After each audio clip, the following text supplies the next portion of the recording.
today's segment is Andy Simon, corporate anthropologist, author, president and CEO of Simon Associates Management Consultants. Today's topic is the age of new exploring. Thanks for being with us today. There's an age of new exploring. Can you explain that to us?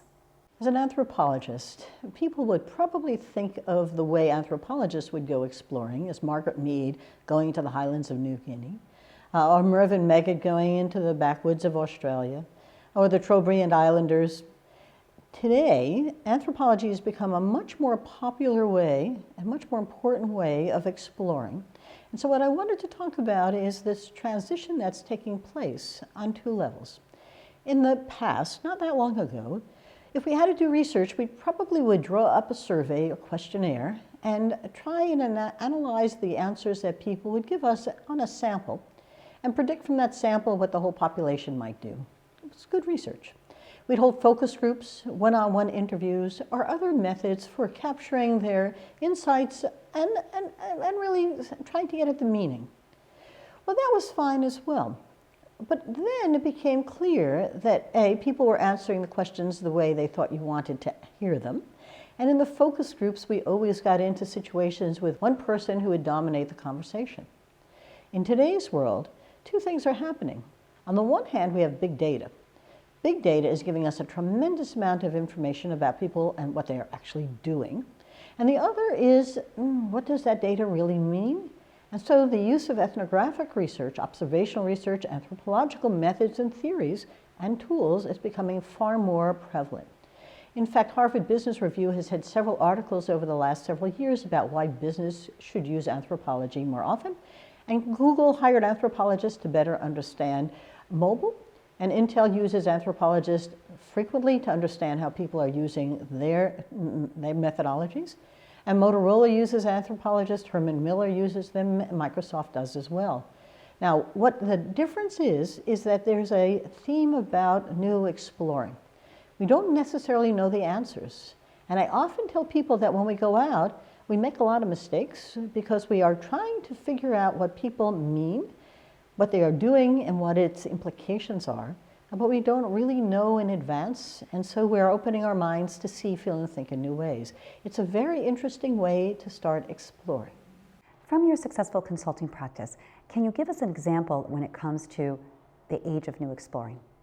Healthcare is one that we do a great deal of research in because everything is changing.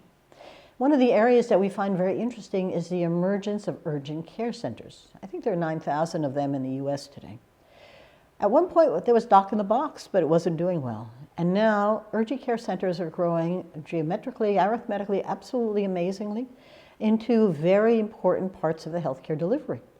We want emergency room visits to go down, and we want visits to primary care to go up. So when we look at the big data, we can learn a lot of things about why people are going. They have cough 65% of the time.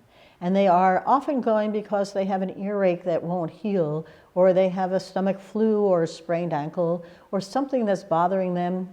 Very often primary care doctors are sending them as well. So we've been spending months looking at, from an in-depth perspective, what's going on inside urgent care and matching it up with the big data about which there's tremendous information.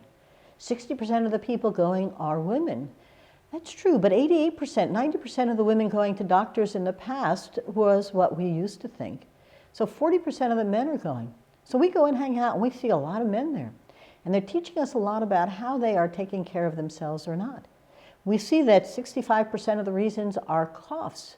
But when we go in there and listen, they tell us they came because their husband sent them because they haven't stopped coughing, or their wife sent them because they haven't stopped coughing, or their roommates are angry they're keeping them up all night because they haven't stopped coughing.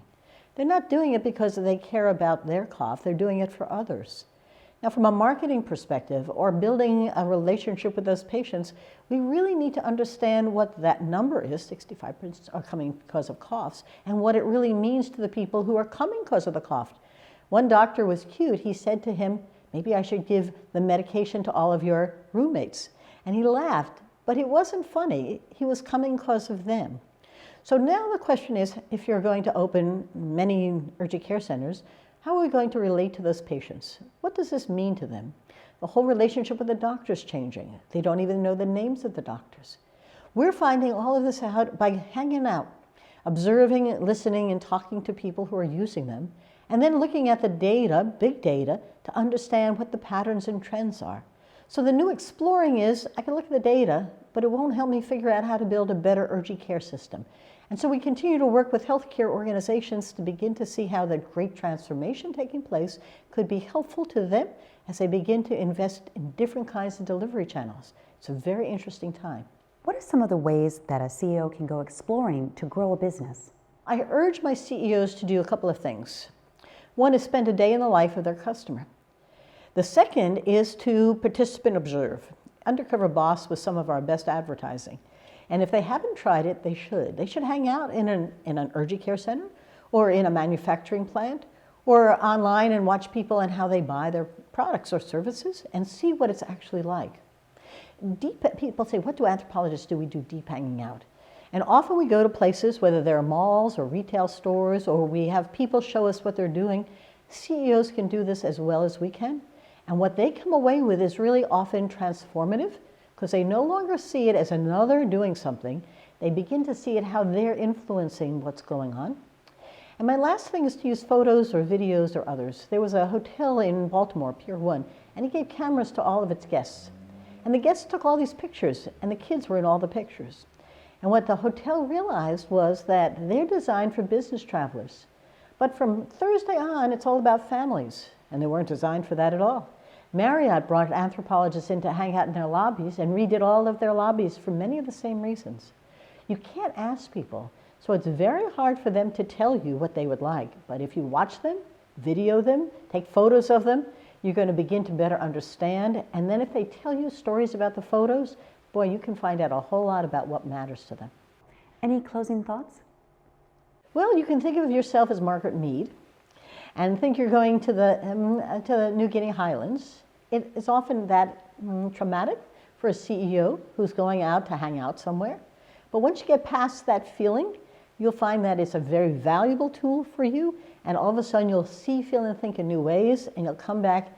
Now, you have to get your organization ready for it, because often they have fatigue when you come back with the new ideas. So think about how you're going to apply them. They're all there ready for you. Thank you so much for sharing your insights today. And be sure to watch our full video series on how corporate anthropology can help your business.